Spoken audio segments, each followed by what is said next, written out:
Exactly 2 minutes past 9, Smart means business. I'm Andrew Mariji.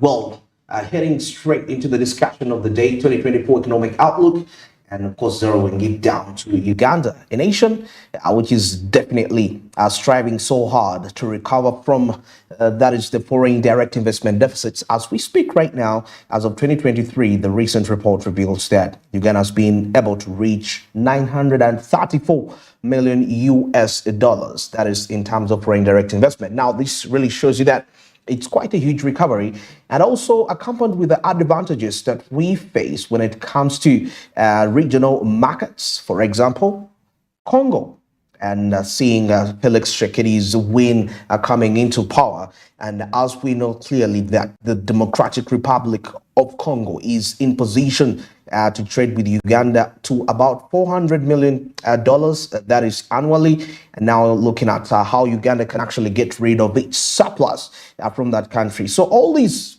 seem to be playing quite a huge advantage for the country in terms of economic recovery. And of course, also zeroing down to the GNAM conference, which is yet to be held on 15th of this particular month, the G77 conference. And all this in a way to revive investor confidence in the country, Uganda. But of course, despite all that, there is the global pressures that are applying in there, and how exceptional is our country, Uganda, taking a look at the deflation in China, and seeing that despite the fact that the war in Israel, in Gaza and Israel, is not really yet having much impact on the oil prices. But of course, worries arise when it comes to increasing shipping costs. So how is Uganda really playing out to make sure that it comes out a victor in 2024? Now, for that reason, I'm joined with Collins Tugumi Sirize.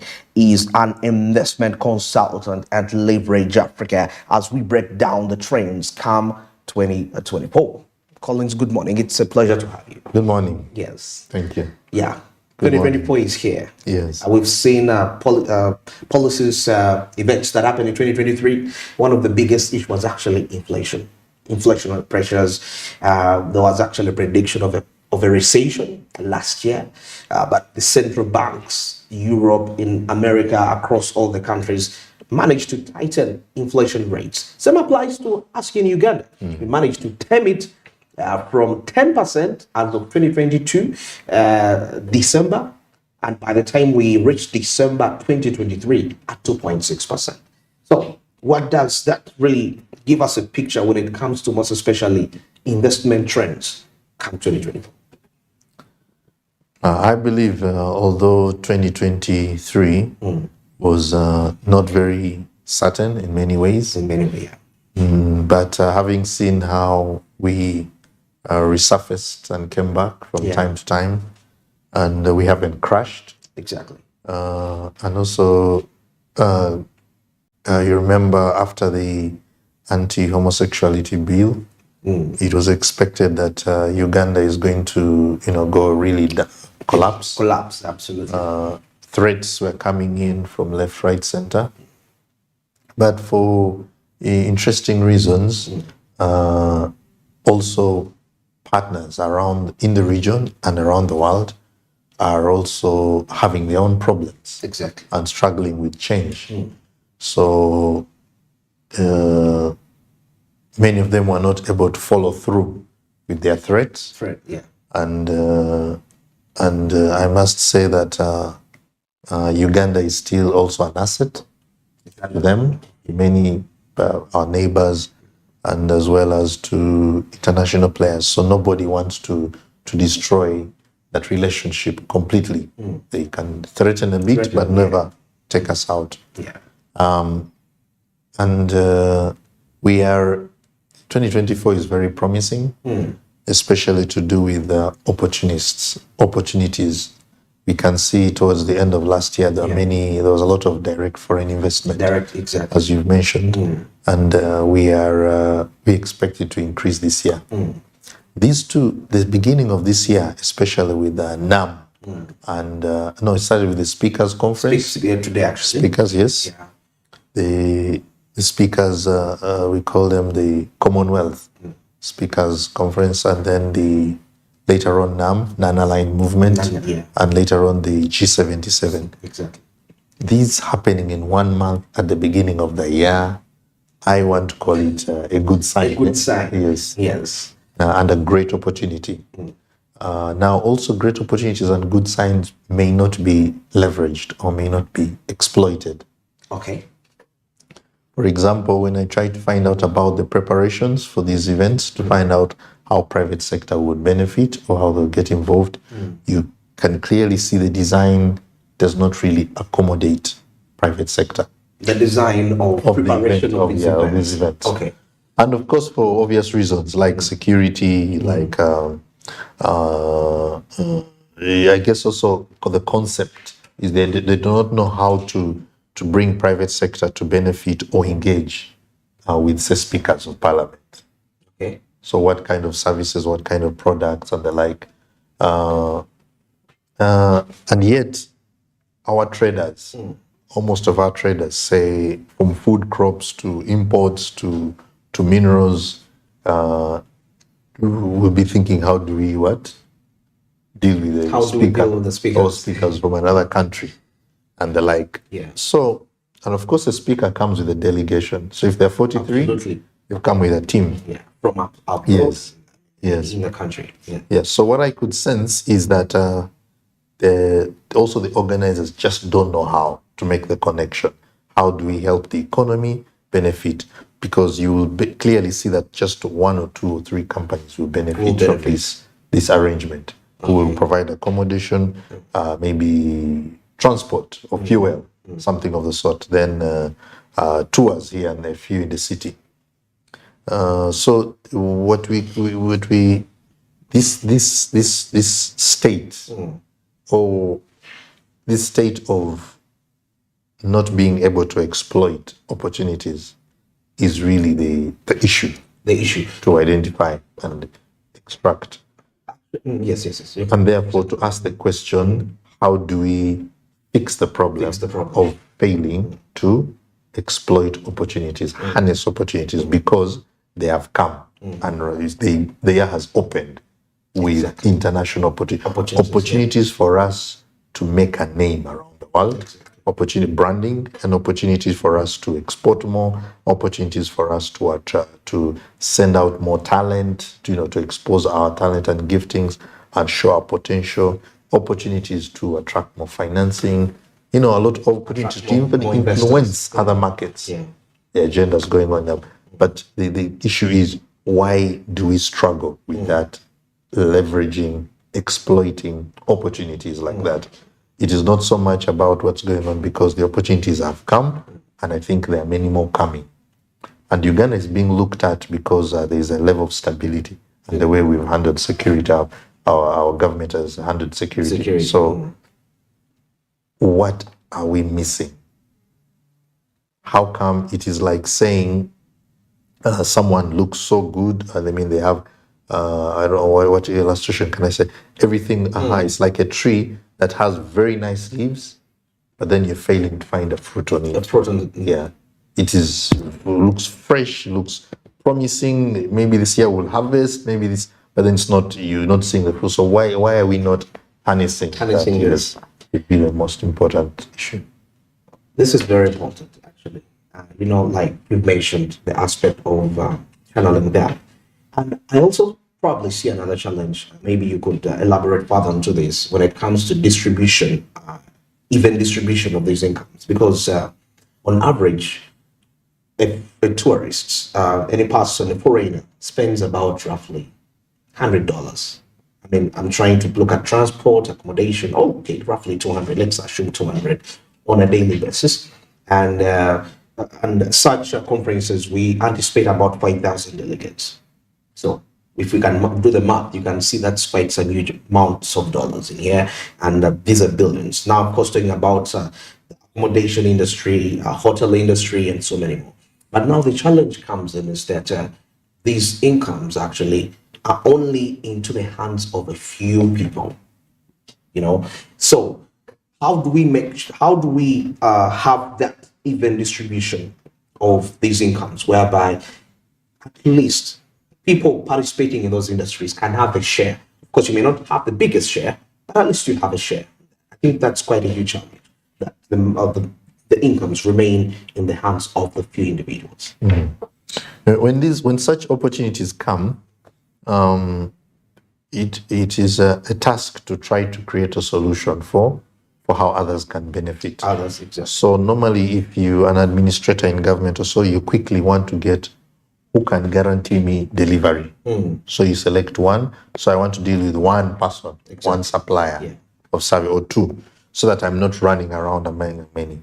And I know that it is sure they will deliver good service. So there is that element on that side. Now, on the other side, there is also people who are looking for can deliver.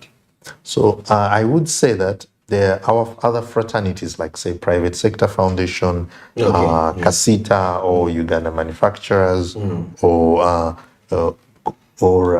Chamber of Commerce. These platforms seemingly need more capacity building in how to create, how to design platforms for negotiating.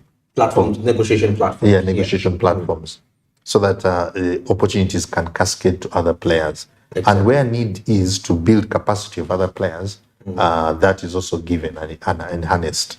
Now, most of our middle and small scale, which is the biggest in our market, are dealing with basics, food, imports and the like. They are not dealing with certain high-tech or high-level services. The quality that is expected of them to such people.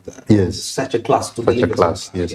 So a leader, a speakers, a representatives of governments, things they will be looking for are most likely pleasure is one of the things. Okay. So we can design sophisticated pleasure packages. Okay. Pleasure packages, and which is a service you can't find anywhere else in the world. That it is a touch, it is a taste, and you know that if say in Vietnam where they have such kind of packages, it's an experience you're going to take someone through. Okay. Another issue would be around opportunities to bridge them with other financiers. So we don't really have to have the money, but let's invite financiers from other parts of the world, or even and say, come here. There will be speakers here. Talk about business on the sideline. So now for the speaker to come here and they are having an opportunity to meet a financial or an investor, it's already now an opener. That next time I always want to come when we decide where should we have our conferences, we'll say Uganda, because Uganda has a way of connecting us to money. And all we do is specialize in connecting, being connectors. We don't have to carry the money. We don't have to. But we just connect. Yes, connect. People link up. Exactly. Okay. And that if this works out, let's get a cut out of it. But we don't have to say, why should I give it to them? Let it come to me. Just making sure that people want to come to you all the time, come to you all the time is already strategic service. It's a service you're offering that I will introduce you, I will connect you to other parts of the world. Okay. Now, another area we have is intellectual. We have an intellectual asset, like say, especially on what you call ideology. Okay. Right now, the world is looking for a theory or a concept to interpret the trends and the conflicts going on and shifts, and they're trying to figure out how should we interpret them, and therefore what ideology should we work with? Should we use is democracy working? Is not working? Is socialism working or not working? Is immigration? All these kind of theories. So historically, Ugandan leaders have been good at what? Ideologies. So we can leverage that. And, the president is also good at that. So leverage people around him who can, get into these discussions, debates. And so that when people come to this country, they are tapping into this kind of minds, thinkers, think tanks and the like. And they're hearing this kind of minds. I listened to Museveni's discussion with so-and-so's discussion, and they were talking about the trends of the world and what our countries and how they are either disconnected from local dynamics and how democracy is in Uganda is different from democracy in Rwanda, different from UK. Therefore, it's not one cloth fit. So ideology, there are cities in the past where there are cities where people go for knowledge. Yes. And they know that when they get there, they ask questions and they are refreshed. They are philosophers to engage and the like. Okay. So that area is something, such conferences we can leverage. Now, you organize these kind of meetings and discussions, and there are fees to pay to Fees enter. to pay. Yes, to enter. yeah. So you're going to hear some of the best brains or best thought leaders and talking about some of these things, and of course they can get on the sidelines and discuss more and refine their thoughts. Fourthly is spiritual. Uganda is also a spiritual destination. Spiritual destination. Yes. We are familiar with Uganda matters and the like, but we've not harnessed it enough. You can imagine it's one day a year. That's a very unfortunate thing. But this thing here, because it is a heritage, that there's no other place in Africa where local Christians, moreover youth, died or gave the ultimate price for their faith in Christ. Yeah. And in the Buganda, it was the idea of it was challenging the throne. So for them, they were saying Jesus is King of Kings, and then in the kingdom there is a king of all. So now that was the conflict, and they stood they were persuaded, don't obey this or don't say Jesus is still King of Kings. Yeah. Now that ideology has spiritual energies. Now you imagine in the world, the largest population are Christians. We could steal this ball from Vatican easily. Okay. And have Christians coming from Latin America, from Europe, to get revived, to find a renaissance, like to reconnect what is the faith in Christianity all about, because there are people who have died for their faith in this country. So who now in this generation in Uganda can inspire us to reconnect, to revive our faith, and how do we use our faith? Because the Christian faith has helped Europe, America to become what they are economically and democratically. So we need to, now they are feeling bankrupt. They're struggling with a lot of anti-Christian vices. So a lot of them are saying, where do we go to be revived? In fact, even many of them are now worried about Vatican, because Vatican is saying some statements against the Bible. So they are worried. So Uganda could now position ourselves as the spiritual tourism destination. Now, we'll be competing against, because most of these Americans and Europeans and Asians, for spirituality, they're now going to India. Actually, there has been a trend, people going to India. Over $30 billion. Yes, meditation, because they're looking for peace of mind. Yeah. They're looking for, who am I? Exactly. Those kind of things. They're paying how much? How much do they pay? I don't know how much they're paying, but altogether you find in the economy, you get there, India is gaining $30 billion from spiritual tourists. $30 billion from spiritual tourists. And you see, spiritual tourists are very different from religious tourists. Yeah. Religious tourists will come once a year or once in 5 years. The spiritual tourists can come weekly or monthly. Because they feel that necessity. Yes, to reconnect. You go back, you work hard, things are you come back and you say, you lift your hands on something and you're revived. So, and you can have it weekly, you can have it monthly, so meeting, conferences, fellowships, all these kind of things. Nigeria has been leveraging it. There's a late prophet who passed on, Joshua. I think so, yes. Yeah. So apparently the foreign exchange that was coming into the country just because of people coming to his meeting had to be included in the government list of sources of foreign exchange. Independent, it got its own slot, if you may call it, but it's to show you that it was so consistent, and these are meetings, gatherings. Okay. So that is still wanting. And I think why it's wanting, it's not because these meetings are not there. It's because of another bad culture we have. We dishonor our own. We dishonor our own. We despise our own. Oh, yeah. So that culture of despising, for instance, there's some young people who designed some, like you're trying to craft a car. Now you drop them and then you go and get a foreigner to come and yes.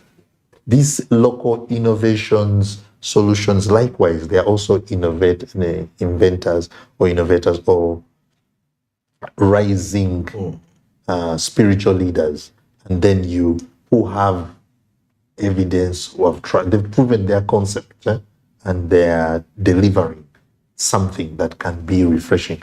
Now, government, businessmen, or especially tourism, to promote that side, will make more money than we sell our animals. Okay. So you find when I'm talking to those who are organizing these conferences, how we're going to give them brochures of our wildlife, our animals, and the like. So it is as though the only asset we have in the country is animals, wildlife, and the like. We human beings are assets, and the greatest asset that we have, and it's just that it's not harnessed, it's not recognized, and we can say Ugandans have talent. You want to meet, then you can help people who come in to experience Uganda. Sometimes culture, experience a certain culture, but of course, most of when you say culture, you're talking about ancient times. Which is not really helping them about the future, but we can repackage them, sort of to maybe sell a concept of how to live off-grid, how to live or something like that. Exactly. We package them in a way that makes sense to their societies and in a way that gives them some form of financial independence or things of the sort. Yes. We are talking to their economic problems and the like. So those areas from intellectual tourism, ideology, that's ideology, spiritual tourism, and connecting people. Yeah, and also economic tourism, where we are the connector. We connect people. Yeah, we connect people. We connect you to any other country. And since we also strategically we are in the center of Africa, so we can really leverage. And then we are the friendliest country, so it will become easy to be friendly, to help people connect. And unlike other cultures which find it difficult to deal with strangers, we find it very easy and welcoming to deal with people. So we can become an economic connector. So what are your interests? What are your interests? There's a meeting and there's a conference and there will be interests like this and like this, which are yours. Then they meet and then, we make it entertaining, we make it celebratory and things of the sort. So very, very interesting discussion. I'm with Collins to Mr. He's an investment consultant that is at Leverage Africa. And of course, taking a look at the investment trends come 2024 for Uganda, where we can actually leverage and capitalize on some of these aspects that we have. And this could be one of the ways we can actually diversify from diversifying our incomes, on how we can actually earn more. Away from, he mentioned the aspects to do with spiritual tourism, and we've seen India generating $30 billion from spiritual tourism. And of course, Uganda can be a center of ideologies, economic tourists, whereby we can link up people with different interests to other and give them the advantage that we are the Pearl of Africa, definitely located into the center. So many more trends that we can embark on as a country, Uganda, given the global pressures, whereby we can actually exist off-grid, regardless of what the other economies are facing. For us, we are taking our own trend. We are taking our own direction. Well, I'm still on to this discussion with Mr. Collins Tugumeserize. Let's take a short break. And of course, we shall be right back to further ponder this discussion.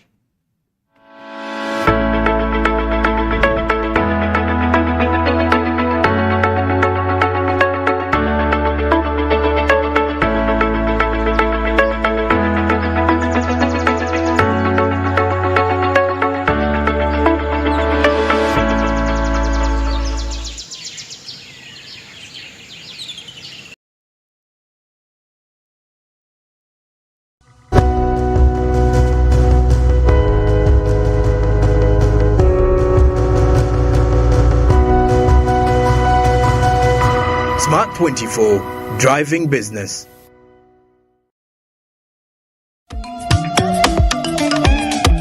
Jovia ng'oyolekera ku lugendo luno olw'obulamu nkuwa ekirabo eky'amaanyi agatazizibwa,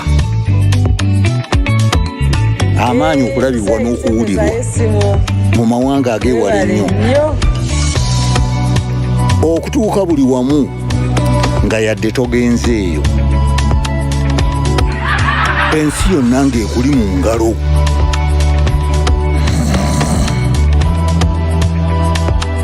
Okutambula mu biseera n'okumanya buli kimu ekirina okumanyibwa.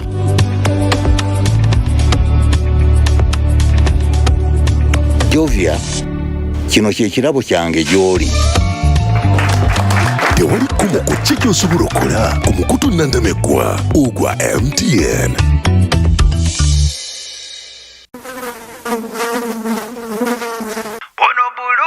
Blue magic is my joy. Ono blue magic, wange. Talaba kumabala, atukuza nonyirirawo kirako enyange. Tayisa bubi fabriki, kyonna kyekiri kiggwa lwa blue magic is my choice. Ono blue magic, wange. And blue magic is my choice.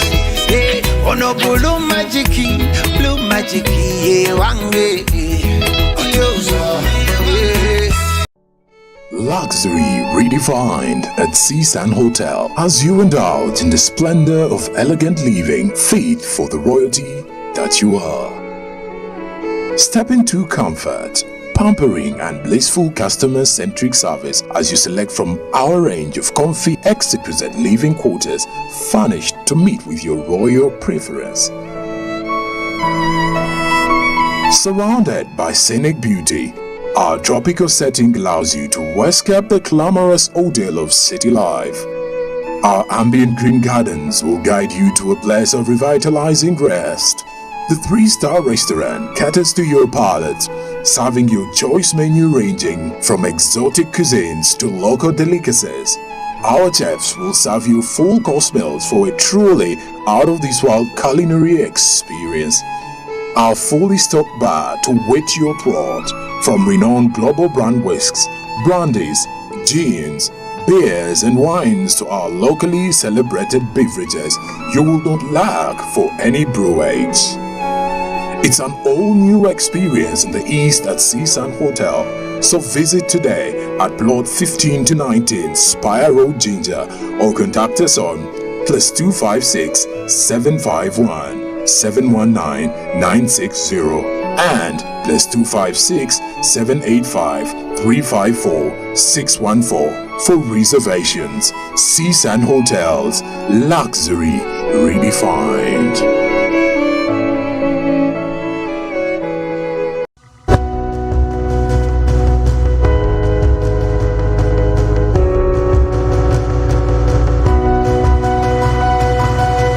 Smart 24, driving business.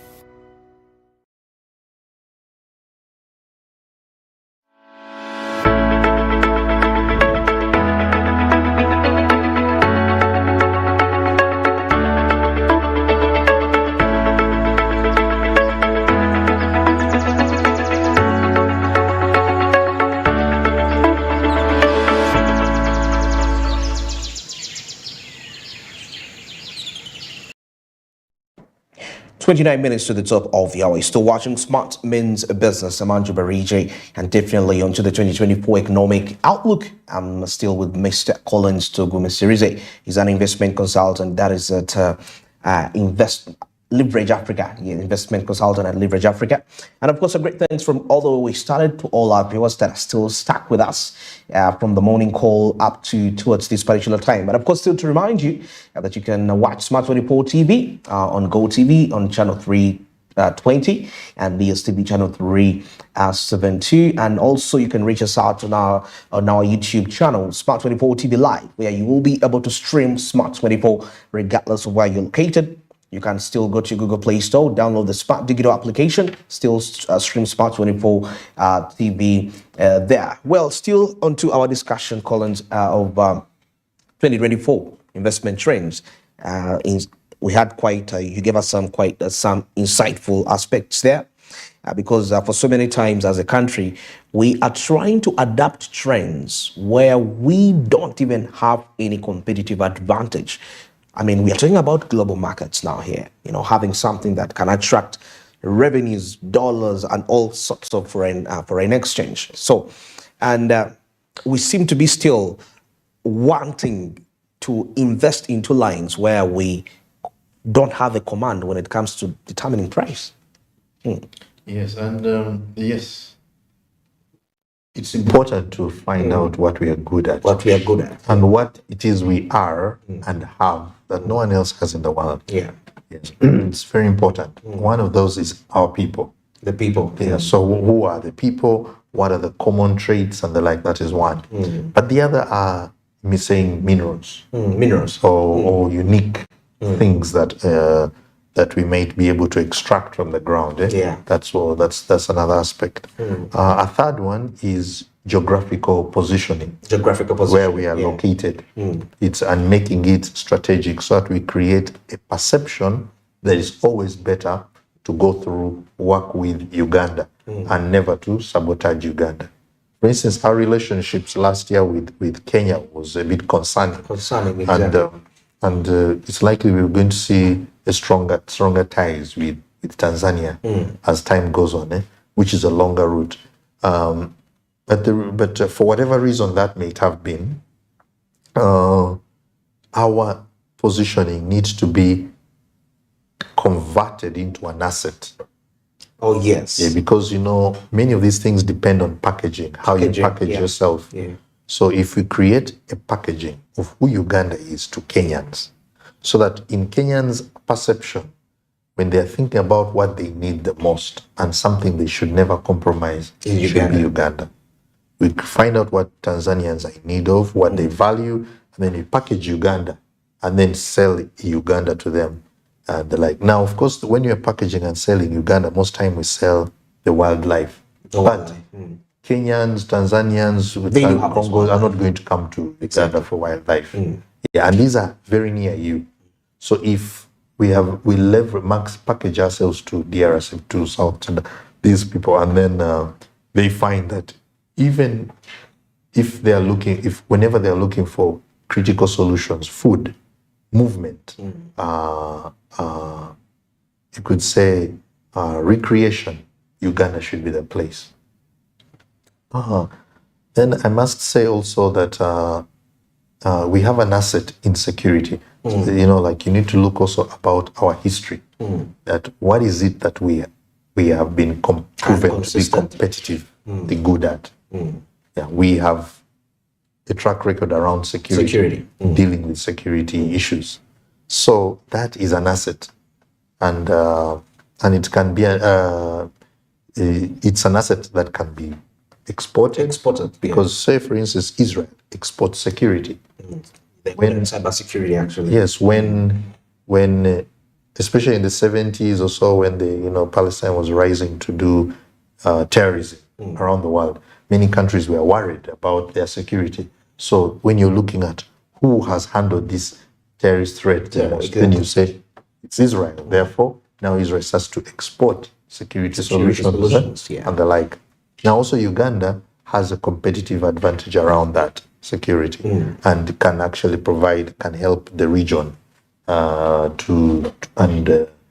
other people who are interested in the region to count on Uganda's ability to deal with security risks. And we might be still at a low level, but it can also take it at a high level. So we can have quite a number of private players investing in security, related companies, gadgets, and so many more of them. Yes. Okay. Yes. That is quite a positive trend, 2024. Of course, we're taking a look at the outlook there. And like you've mentioned, packaging is the most important. Packaging. Packaging. Packaging is key. So we need to invest still more into the packaging, how we spread that. Well, now, another a worrying concern is about, like we've mentioned all this, the packaging process itself involves money, because if we have to have, because it's not good, it's not just a government's job, private players in there. But then there comes a little bit of a challenge when it comes to access to funds, access to credit. Of course, given the current interest rates, with the central bank rate being maintained at 9.5 and the minimally now of the commercial banks are giving loans at 12 to 13% interest. So how is that playing out vis-a-vis our aspirations of 2024? Yet it seems to be like we are suffocating domestic investors. By the time I come, I suggest these solutions. I've looked into the access to money, so I'm looking for what area can someone get in at a really low cost and participate in. Okay. I'm also looking at these interest rates are not prohibitive. Foreign direct investment comes into the country, but comes to a few. You don't really feel it in the pockets of the majority of people.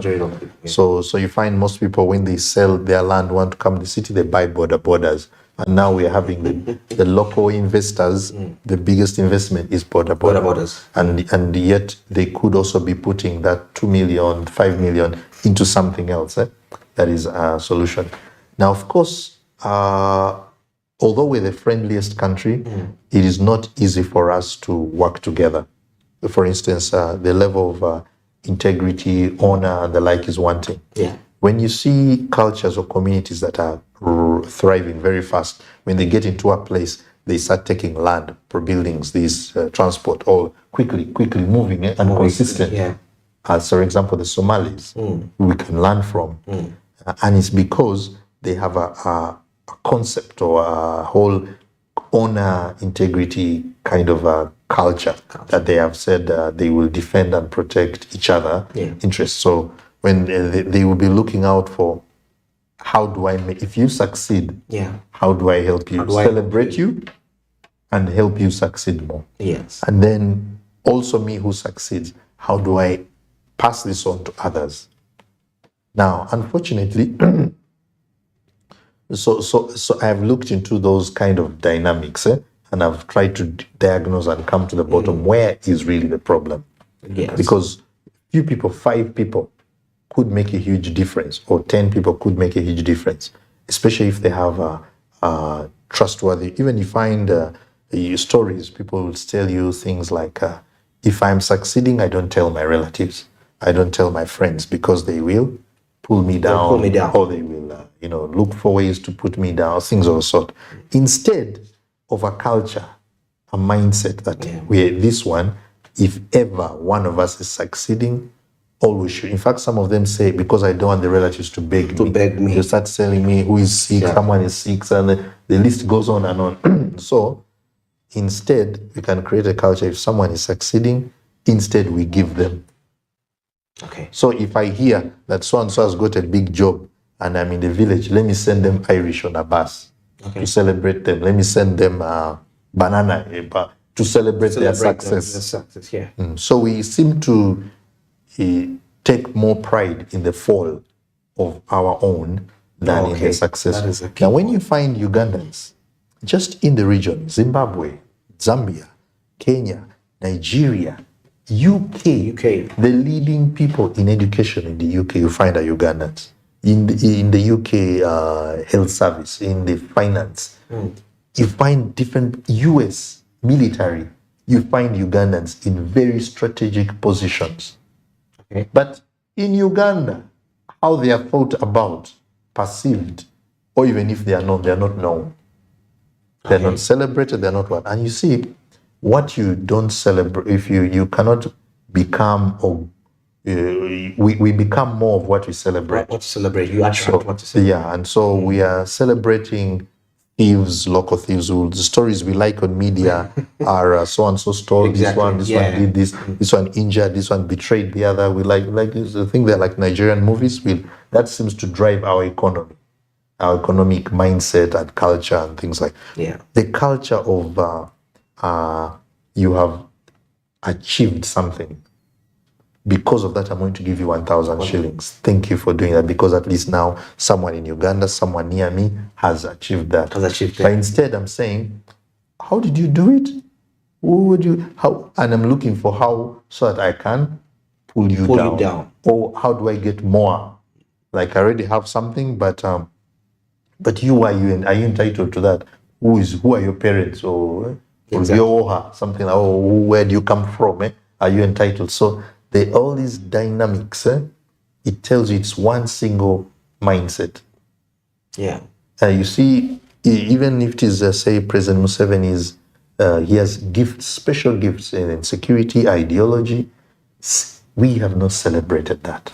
We have not. We've capitalized on what is negative and the like. So we don't maximize him, and foreigners will maximize him and the like. And we need to prevent, because I believe this year there are many opportunities. We need to prevent the worst thing that could happen to us.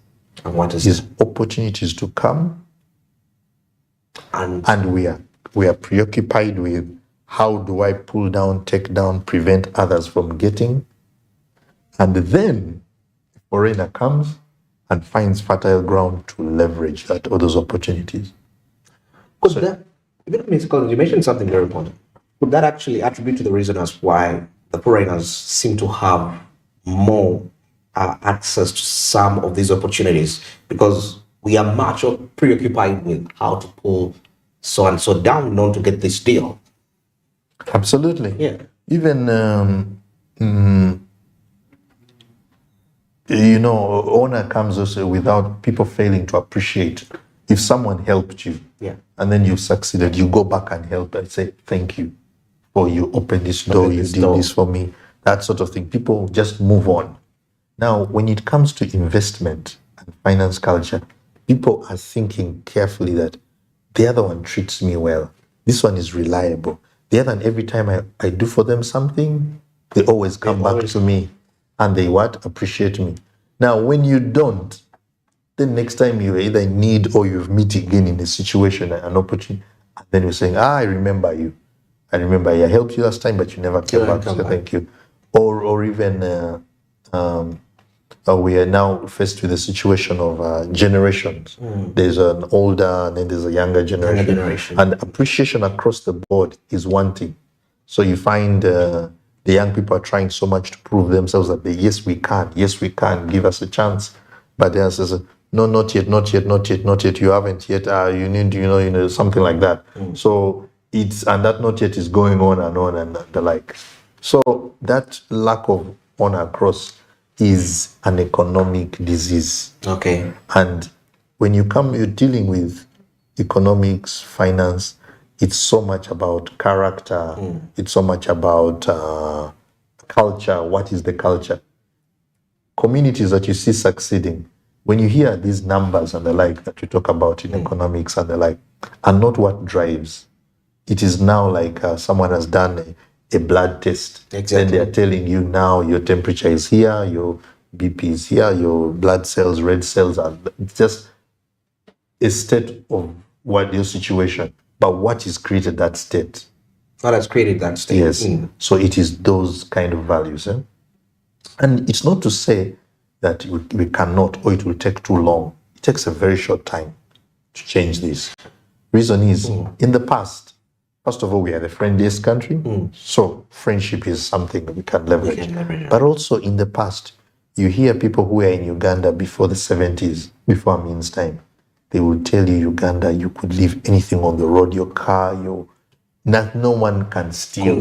Could steal it. Yes. Then you find also Ugandans were very honorable. So many of these professionals or others who went are parts of the world are in very high positions, retiring in Canada.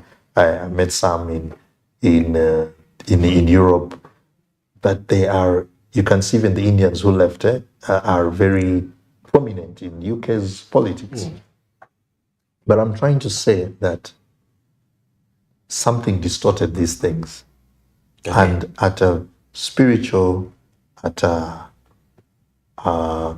cultural, social level, and economic level, we need to start putting value to honor and to celebrate our own. If there's anyone, look for people who are local to celebrate, to champion. Otherwise, we will always continue to celebrate the foreigners. And today you have money, you're growing, and you celebrate the foreigner, but it won't be long. That one will also be celebrating his own back at home. And then you're not having a people, not having a nation. So, Mr. Collins, does that explain why the macroeconomic factors don't play out to a normal household?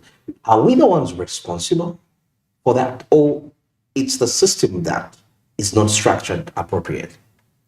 You know, it's very interesting that whenever they will talk about these statistics, ordinary people don't feel the shifts in the pockets. As according, especially when they're talking about good times. We've increased, we've grown. People don't feel like now things are better. If they say inflation has reduced, prices are going down, maybe in the food prices they could see some shifts here.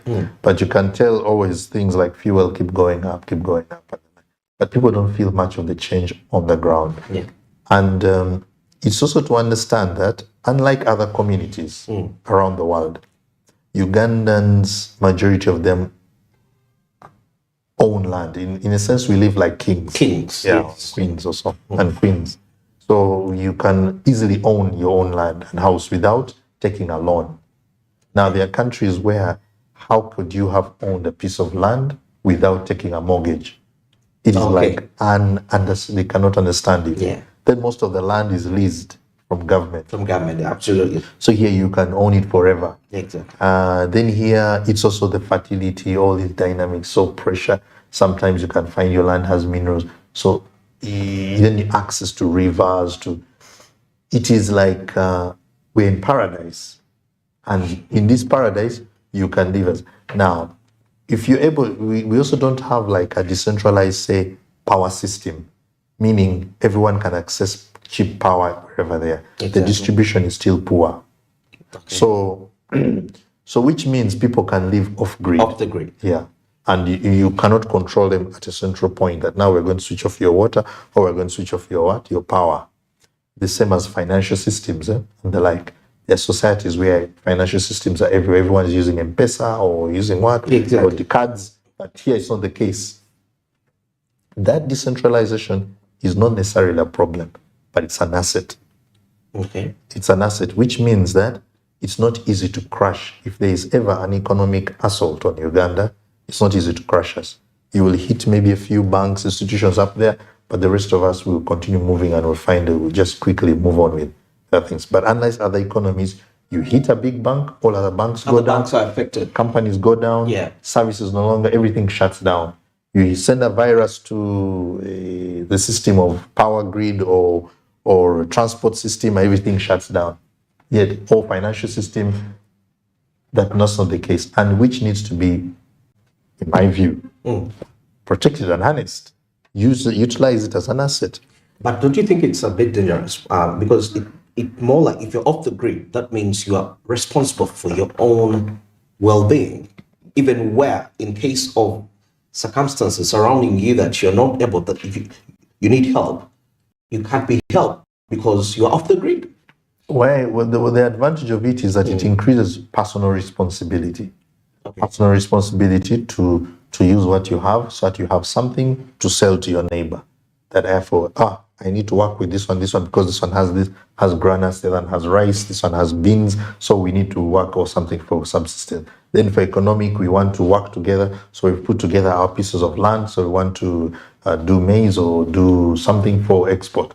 So it means there's a personal responsibility to partnering with others, and there's a personal responsibility to honoring those agreements you make with others. That if we have agreed to this, we share the cut, and that is it. We don't try to steal from others and take advantage and other sort. So it is an asset, not a disadvantage. It's just like if the body was just one plank or one tube, without different components and different systems that are decentralized. You would have a big problem, and illness can hit you there and bring you down. But I also must say that there is something we haven't also taken advantage of is education and health, so social services. Exactly. Education and health service export, if I may use the word export. Are we yet at the level of exporting? Because when you look at our heritage in health, we have a record that is one of the world's top records in health. When I say breakthroughs in dealing with disease, breakthroughs in offerings, solving certain epidemics that we've dealt with, and then so if we're in a place and we have these kind of hospitals where people from the region can come to us, and then we are friendly, so we can, care is not a problem for a patient. So, also the same with schools. Yeah. We have had people from Congo, Kenya, Tanzania come here for education. Studying here. But when they go back, they are now Uganda's alumni. It's like Uganda raised them. So when you have a President Mwai Kibaki in Kenya, that time he's an OB of Uganda. You have Kagame, he's an OB of Uganda. So when you're dealing with Uganda, you expect that they will treat us like differently. So these are other additional benefits, not only immediate income, but not just favor. I mean, it's a marketing thing. It's a marketing strategy. Yes. Okay. Finally, there's another aspect we have not leveraged. Our gold, because now Uganda is the second world export of gold. Second or third. Gold in itself, unlike other minerals, can be a currency. Yeah. Right from the ground, people can take it as a currency. Yeah. So just because of that, of course, now there are those who will always think of creating cartels around it and the like, instead of creating mechanisms that can help others participate or even increase our export.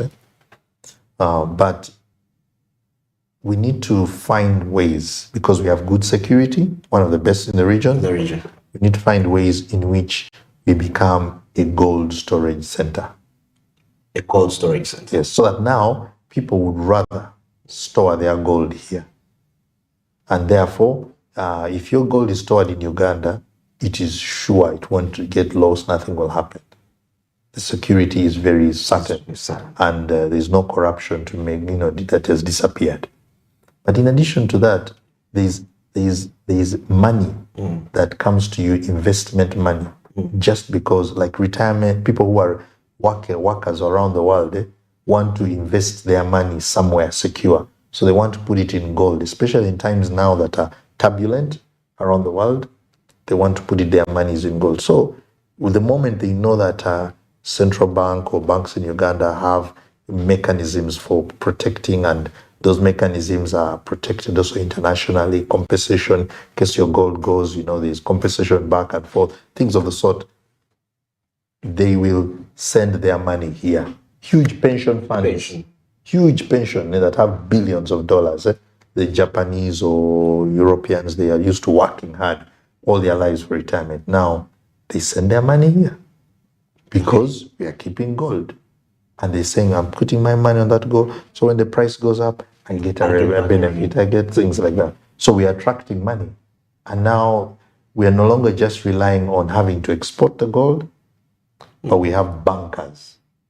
Storage facilities from Uganda. Yeah, we have perfected the expertise of transporting, of securing this kind of thing, that it's no nonsense. You don't play around. Like this whole idea of fake gold, counterfeit. Yeah. That one should never be tolerated or played around with, because it's killing a certain potential. When these speakers of parliament, heads of state, will prefer to come here for conferences because they want to sign up somewhere. I want to store my gold also with you. And we become now the Switzerland. Switzerland, eh? Yeah.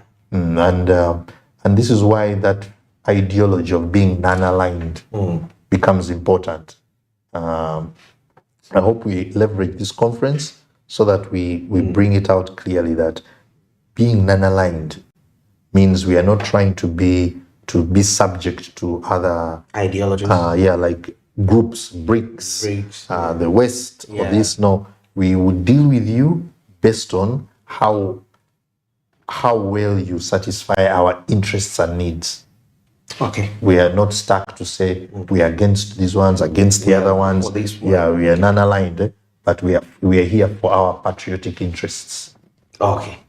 So that is now how we can leverage this non-aligned into an economic asset that now, therefore, you can trust us wherever you are. We have a bunker of gold, and you from China and America, your safes are next to each other because we don't have a problem with you. Absolutely beautiful. And 2024 investment trends for Uganda, of course, given the global economic pressures that are happening, these are some of the ways we can actually avert away from them. Because if we're saying that we're doing what everyone else is doing, there is a lot of pressure globally. And that brings us to the end of Smart Means Business Today's edition. Andrew Barijo, my guest this morning has been Mr. Collins Tugmusirize. He's an investment consultant that is at Leverage Africa. Till tomorrow, good morning.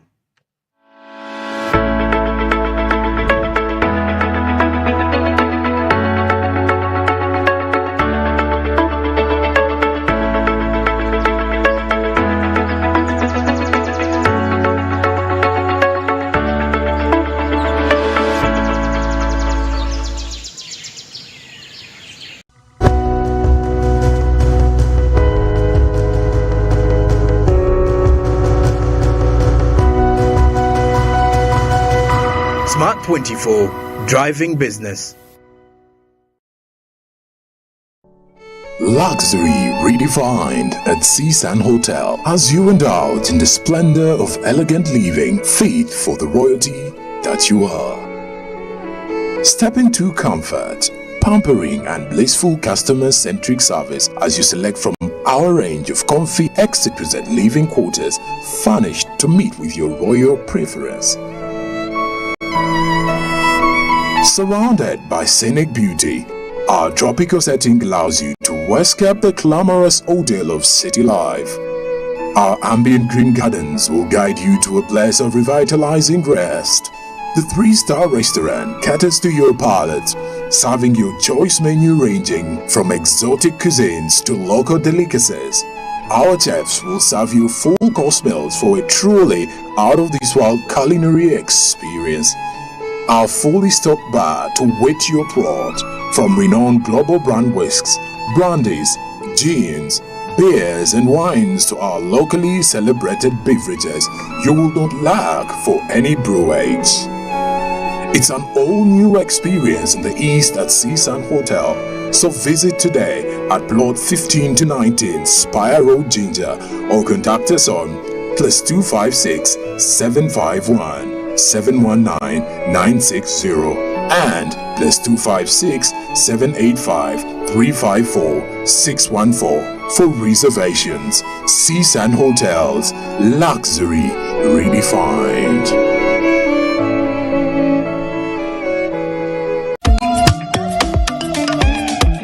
Jovia ng'oyolekera ku lugendo luno olw'obulamu nkuwa ekirabo eky'amaanyi agatazizibwa, amaanyi okulabibwa n'okuwulirwa mu mawanga ageewala ennyo, okutuuka buli wamu nga yadde togenzeeyo, ensi yonna ng'ekuli mu ngalo.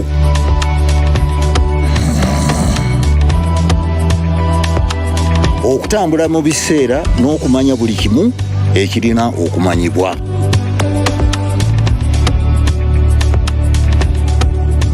Jovia, kino kye kirabo kyange gy'oli. Tewali kkubo ku ki ky'osobola okukola omukutu nnandameggwa ogwa MTN. Roll up, roll up. Let's go. Welcome to DSTV Land. the most awesomest place to spend your holidays. Suffering fuck attack. There's loads to explore with something for everyone. Amazing. All the best shows. Wow. All the best buds. It is pretty great. So don't miss out and let the holiday fun begin. It's a blast. Only on DSTV.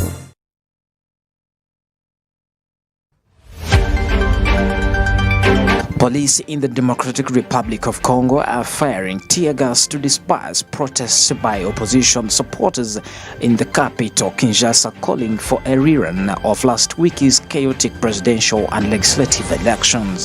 5 of the president's Felix Tshisekedi's challengers in the race called on their supporters to join the march against the polls, which they say was fraudulent. The government is in its final stages of increasing remuneration for Uganda People's Defense Force UPDF soldiers, the Minister of Defense and Veteran Affairs, Vincent Sempija, revealed. According to Sempija, the salary enhancement is part of the government's broader plan of improving the general welfare and social status of the soldiers. Uganda's debt portfolio is now coming to an alarming rate. According to the state of the economy report released by the Bank of Uganda, debts continue to pile a lot of pressure on tax revenue. Although recurrent expenditure also underperformed the budget, interest payment overshot the budget.